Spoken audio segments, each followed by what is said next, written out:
Tell me your soldier story. Why? Because it's important. To get from there to here was a series of events, and now it's curated a life. If you're a sailor, Marine, Airman, or Coast Guardsman, sound off. Tell me your sailor story. Tell me your airman story. For me, I was born into this. As a daughter and sibling of service members, enlistment came easy. At the budding age of 17, my mother signed off, then I signed up. I attended basic training at Fort Jackson, South Carolina, then advanced individual training at Fort Gordon in Georgia, HUA, Signal Corps. Team Army knows from flag to torch. So that's a high-level look at my soldier story, but there's so much more detail and nuance that we'll explore during this podcasting experience. My goal with the Third Lieutenant is to listen, learn, share, and grow. Although I'm a fan of the long-form podcast, you can expect our time to be about 30 minutes. Each episode, I'll introduce you to an academic who shares the difference education made in their life as a service member, dependent, or military supporter. I don't consider myself a poet, but you'll become familiar with my stream of conscious and how it helps me communicate my process. When we came to this place, they explained the rules, but really, there are no rules, just a bunch of common practices. So I started this list, 10 things to help us navigate those common practices. A human receives 2 educations. This is number 1. Your 2 educations are the one given to you and the one you give yourself. Demand the best of both. Number 2, everything worth having is free. So be careful of those who will monetize love, health, and knowledge, because the price will always be more than you can pay. Number 3, love, it's the answer. I know that sounds a little odd coming from a soldier, but love, it really is the answer. Translating the question so all can understand, that's the problem. So learn to say love in as many languages as you can. Number 4, health. It's the trinity of mind, body, and spirit. And wealth is the karma of what you do with them. Pursuing to monetize while neglecting the free things in life will leave you poor, sick, and lonely. And that's a trinity too. Number 5, knowledge is power. And with power comes great responsibility. No, it's not mine. But I say demand the most of those responsible for the knowledge transfer, because with them lies the power. Number 6, everything's a mirror. Look for beauty, and beauty, it's what you'll find. Look for flaws, and flaws are what you will find. So look long and look deep. Number 7, beauty is in the eye of the beholder. The beholder is you. So look long and look deep. Number 8, pay it forward in as many ways as you can. It's as important as saving for a rainy day, because what you invest in others pays in perpetuity. Number 9, truth, facts, and principles are constants that change. So never be so tied to constants that you can't change. And number 10, the list of life is never complete. Start making lists, cross things off, celebrate, and make another list. The key is never skipping the celebration.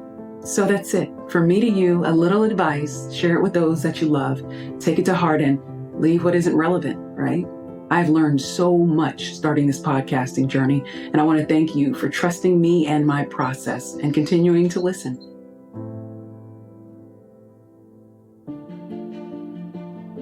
Miss Vel F. Johnson is one of 2 children born to Edna and Sergeant Major Earl Wayne Johnson, U.S. Army retired. In 1985, Ms. Johnson graduated from Rockledge High School in Rockledge, Florida, and then went on to receive her Associates of Arts degree from Brevard Community College before moving on to receive a dual bachelor's degree in business and English from Florida State University in 1992.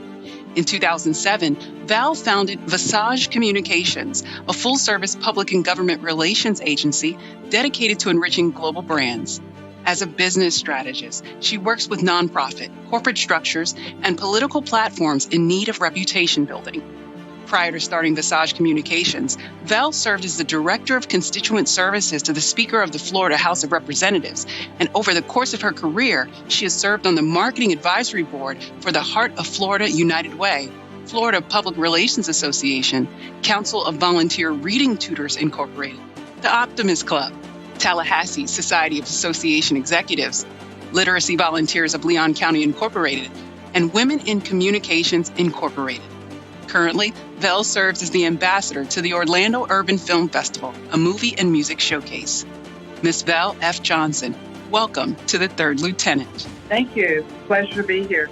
So I normally ask a soldier, sailor, Marine, airman, Coast Guardsman their sailor story or their airman story, but you come to us as a dependent, so you have a perspective on military life that's a little different.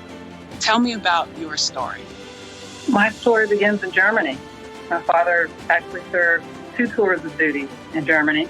And the first time he was stationed there, he and my mother had me. A couple of years after being born, we were stationed in Killeen, Texas, and then ended up going back to Germany, where I started school, kindergarten. And many people don't know that kindergarten, that's a German word.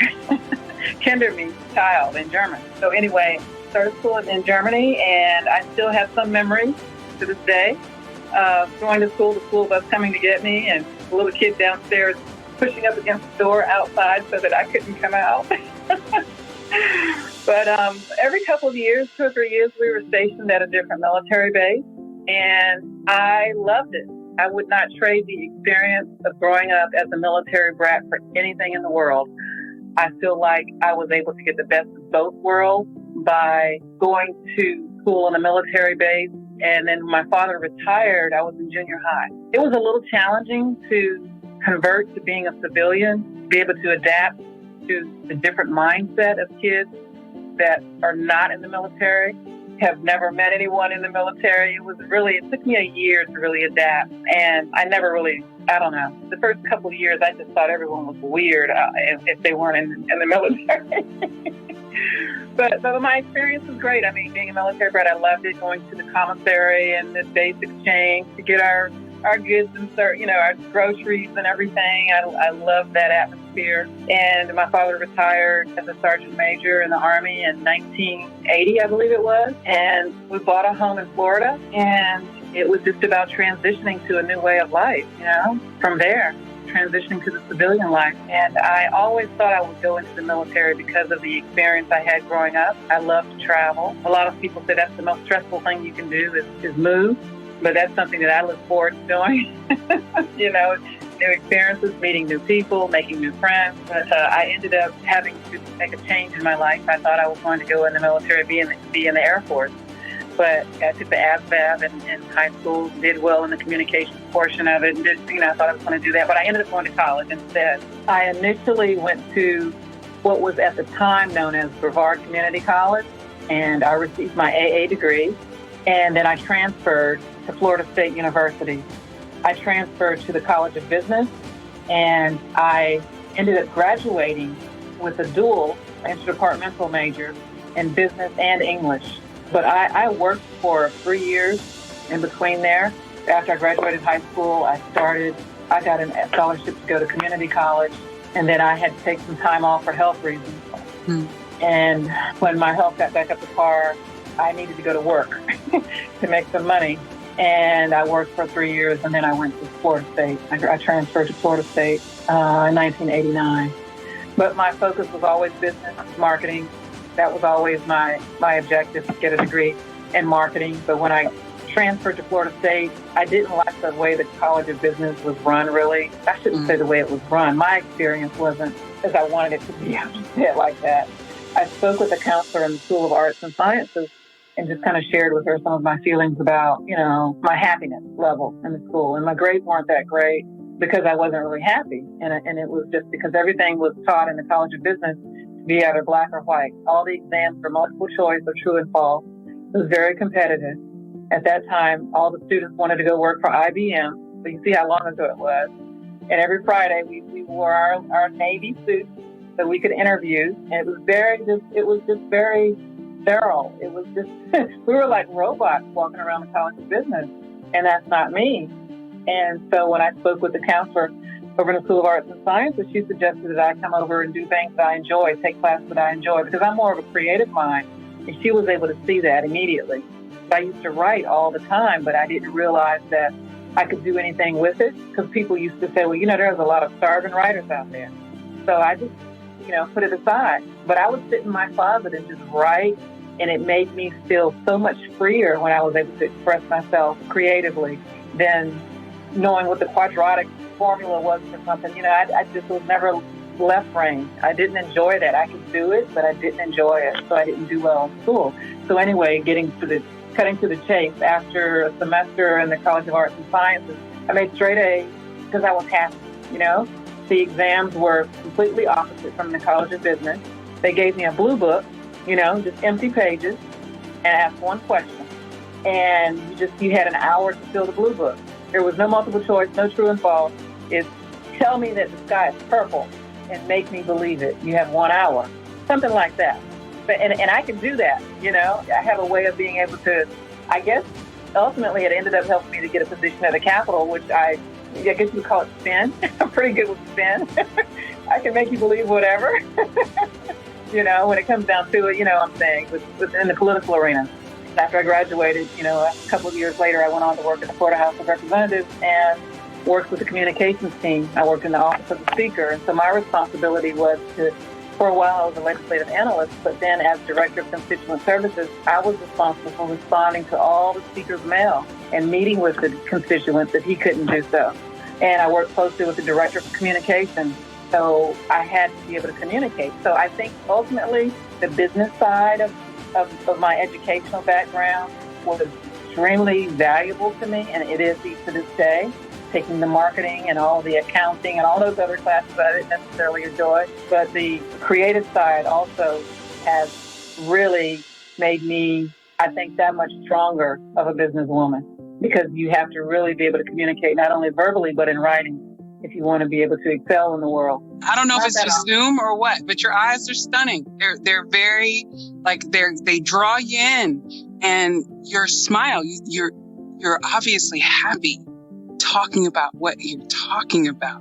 Like you said, you have that spin factor, that the time frame that you're talking about, where everyone dresses in their suits and wants to go get in line to feed the punch card computation machine at IBM. You found that those soft skills actually is a talent that is a competitive edge for you. Pronounce your business.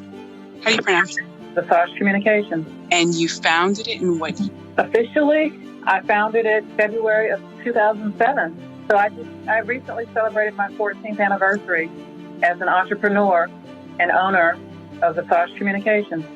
Yeah. Happy anniversary. Thank you. Time flies.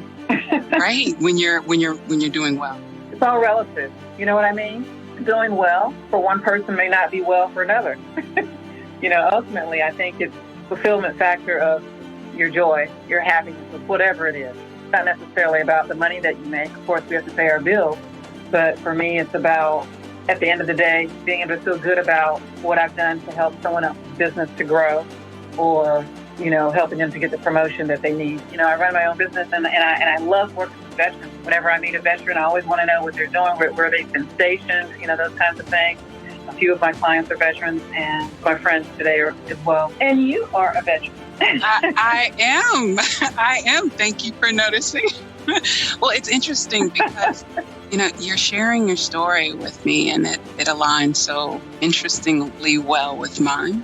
There have been a number of individuals that have shared with us on the podcast their story, their journey, but you being the first dependent, you're important. You're important. As I shared with you, I was a dependent myself, and I have very fond memories of my father coming home from being in the field and bringing home a box of MREs, and we would have a picnic in the backyard. It was great. When you think of your father in service, what memory comes to mind? Army green. That color green was everywhere. It was so prevalent that as I became an adult, I didn't want to see it anymore. I didn't want that. I didn't like the color, other than money, of course. But, my father wore the green, his fatigues were green. When he would come home, he had the green and the black boots. And I remember, especially when we were stationed in Anchorage, Alaska, everything inside the house was green. We had green blinds. We had green rugs. We had green couches. It was just too much, But other than that, what comes to mind, other than the color, which now is probably my favorite color because it's the color of money, but I love growing up, being able to experience different cultures, being able to meet people from all over the world, being able to assimilate with different races and nationalities and learn things that I probably would never learn in a book, as much, being able to have that personal experience. One thing, for example, I can say is when we were stationed in Anchorage, in the sky they had what's called the Aurora Borealis, or the nickname is called the Northern Lights. And I remember, you read about it in the science class, in the science textbook, but to actually see it, it's the most miraculous thing ever. And if we hadn't been stationed in Alaska, I wouldn't have had that opportunity. So to see things that a lot of people talk about and to have that cultural experience growing up. So I wasn't born in Germany, but I was born in Panama. I was actually born in Gorgas Hospital in Panama City. And Wow. I spent 7.5 years in Germany, in Frankfurt and in Wiesbaden. Oh, wow. I went to elementary, middle, and halfway through my high school career in Germany. So that life, I know that life. I was born into this, is what I say. And I did take it a little further and I enlisted. That's where we differ. But my children are now dependent, and I look at what I experience versus what they experience, and I feel like they miss out on so much. When we learned about Pisa, we went to Pisa, like we went to Italy. When we learned about the Eiffel Tower, we went to Paris. That's what the Department of Defense gifted my family, and I'm so grateful. I was just going to say, I think that kids that grow up as on the military bases, I think as military brats, we have an advantage.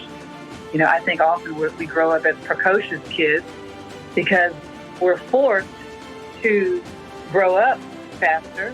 And in many instances, there's more discipline in the home. In my instance, I know it was. My father being a sergeant major, everyone respected him. When he came home, he was still the sergeant major. You know what I mean? He was a good man, a kind man. But there was a very strong discipline there. I think as military kids, we develop a healthy level of respect for those that are our elder, whether they're the teachers, the principals, or just other people that we know. And we treat people with a greater deal of respect as well, I believe, than some that are not within that military community. Absolutely. And you talk about the respect that you saw your father as a sergeant major has. I remember my father as a senior drill sergeant at Fort Benning, and I couldn't have been more than 6 years old. He's a senior drill sergeant. Soldiers are in morning formation. He's holding me by the hand as we walk up. He's got his hat on, the brim low, and he walks up and they stand to attention. Good morning, drill sergeant. He's like, good morning, soldiers. Say good morning to my daughter. They say, good morning, ma'am. I am 6. Little did they know I would go on to be a commissioned officer one day. So thank you. Thank you very much. Wow. But I tell you, I wasn't exposed to this until recently, but the dandelion is the flower of the military child. Did you know that? No, I didn't. And so many people think of a dandelion as a weed, right? It's pretty. It's pretty. Right. They think of it as a weed. So there's a poem that goes along with it, and it's the official flower of the military child is the dandelion. Why? The plant puts down roots almost anywhere, and it's almost impossible to destroy. It's an unpretentious plant, yet good-looking. It's a survivor in a broad range of climates. Military children bloom everywhere the wind carries them. They are hardy and upright. Their roots are strong, cultivated deeply in the culture of the military, planted swiftly and surely. They're ready to fly in the breezes that take them to new adventures, new lands, and new friends. Experts say that military children are well-rounded, culturally aware, tolerant, and extremely resilient. Military children have learned from an early age that home is where their hearts are, that a good friend can be found in every corner of the world, and that education doesn't only come from school. They live history. They learn that to survive means to adapt, that the door that closes one chapter in their life opens up to a new and exciting adventure full of new friends and new experiences. Kids, we're moving again. I love that. I've never heard that before, but I love it. My goodness. Got to get a copy of it. That is new to me as well. I own it now. I will take that. And I added that little last bit about we're moving again, because you know that other shoe is going to drop, right? Absolutely. Yeah. So from brat to brat, how do you feel like your experience as a dependent has kind of informed your ability to move around and to interact with new people as an adult and as a professional? You used a word a minute ago that I think summarizes it quite well, and that's resilience. I feel like because of the way I grew up, needing to be prepared to move at the spur of a moment and to leave my friends behind and then forced to make new friends and to interact with people of different cultures and backgrounds. And I feel like as an adult, I am a lot more resilient. And when it comes to business, when it comes to making friends, just in life, I feel like I'm able to maneuver and do what I need to get done in an effective manner. I don't hesitate. I just, do it. Just do it. But I think, resilience is definitely the word that I would use. It's caused me to be more disciplined as well. I think I have my dad's voice in the back of my mind. At Vel, if you know there's something you need to do, then do it. Do it. Don't just sit back and, I'll do it tomorrow, whatever, you do it now. Even little things like when it comes to making my bed, I don't leave the house without my bed being made. And it's not, and I don't have to make it. It's not like someone's going to force me, or say anything at this point in my life, but I feel like it must be done. Certain things, my kitchen must be cleaned. Certain things have to be straight before going outside. Even if I'm running a little bit behind, I'm going to make sure I don't come back home to certain things in disarray. I tend to not be as disciplined, but I know how to police myself up. I'll say that. So one of the things that we make a focal point of this podcast is how higher education plays a pivotal role, a critical role in the success of service members, dependents, and military supporters. So you first went through the community college route and then on to the 4-year degree pathway where you had a dual degree, right? Why did you choose to double up? It was called an interdepartmental major, which is very similar to dual. I went to school because I knew that I would have that advantage, in life. I felt that I would at that point anyway, having a degree. And my father was really strong on marketing. He talked about it, I believe, subliminally. That's why I ended up majoring in marketing, starting out as a marketing major. And so I started taking marketing classes after I got accepted to the College of Business. And after a semester, I realized it wasn't my cup of tea so much as being able to express myself in the College of Arts and Sciences, as I found myself over in that area being a lot happier. So I guess you could say I doubled up, so to speak, because I felt that I would be able to, at the end of the day, be true to myself by not only having that business foundation, but focusing heavily on the creative side, in the creative writing, in the English, in the poetry, in the fiction workshops, all those things, those areas that allowed me to be able to express myself in writing, they made me happy. The money comes with the business, of course. You have to have the sharp business acumen to be able to be successful professionally. But in my heart of hearts, the joy came with being able to express myself in writing. And I wrote my first ebook last year. Wow. I have a couple more on the back burner. So I work a lot with authors as a publicist, but for the first time, I decided to go ahead and release my own short book. Congratulations.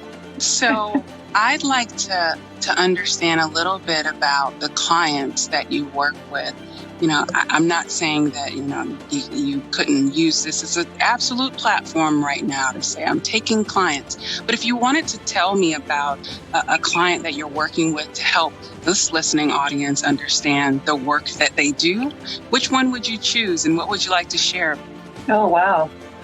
I have worked with so many amazing individuals over the last 14 years. I feel honored. I work with community leaders, entrepreneurs, business owners that are really trying to make a difference in the community, whether it's through a nonprofit or not. I have a lot of ministers that I work with. Finally, it's interesting that I never targeted ministers. It just kind of happened that way. I work a lot with authors. But everyone that I work with is really trying to make a difference. And it's not necessarily required in order for me to take them on as a client.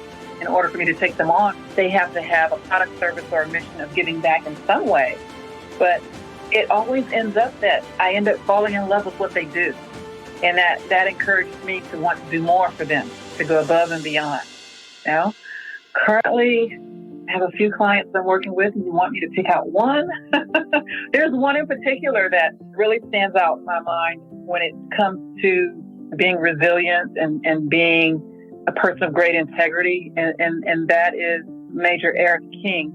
He's retired, and he served 3 terms of combat duty and returned to the States, where he is currently the CEO of a nonprofit organization called Vets What's Next. And they provide services to military retirees, those that are getting ready to retire. It's an excellent resource for individuals that are looking to be able to be successful in their civilian life as they were in their military lives. And it's also a great resource for families. So if I had to pick one at this moment, which sometimes is really hard to do, but if I had to pick one right now, I would focus on, and for the sake of this particular platform, I think your listening audience might appreciate Vets, VETS, what, WHATS, Next, NEXT.org.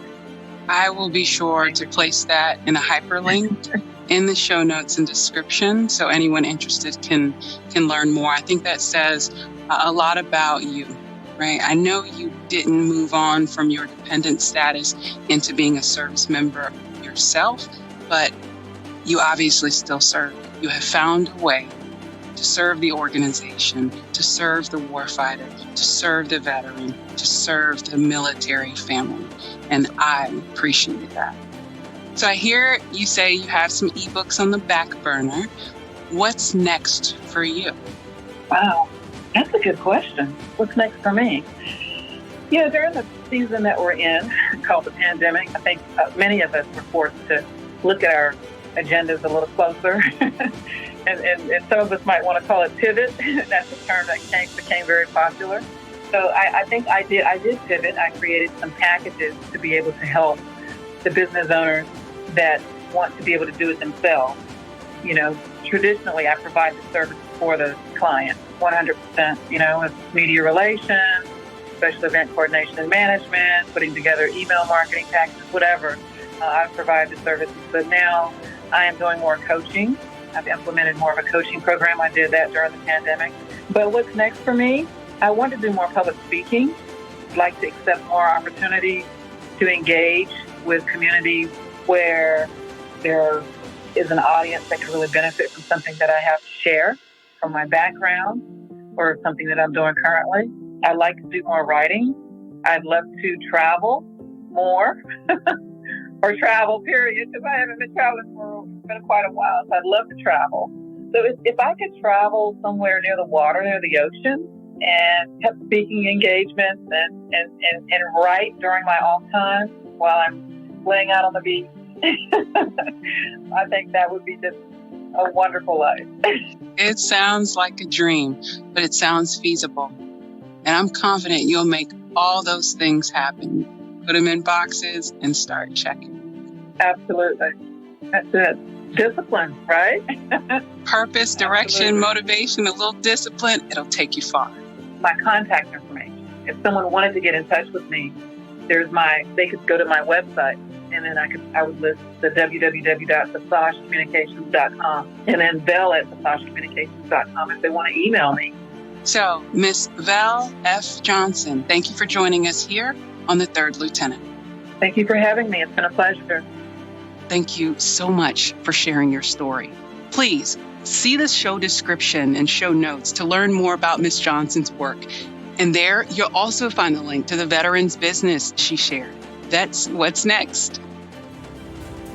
If you know someone who grew up with parents in the military, maybe even an Army brat, I ask you to share this episode of The Third Lieutenant, subscribe and comment wherever you listen to your podcasts. And I invite you to join me next month as we invite another guest right here on The Third Lieutenant.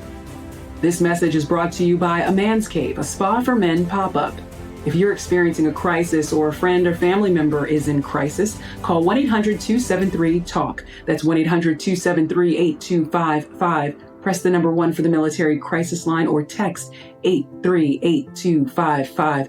I say again, that's 838-255. From our friends at A Man's Cave, Spa for Men Pop-Up. Until next time, stay balanced and walk in peace.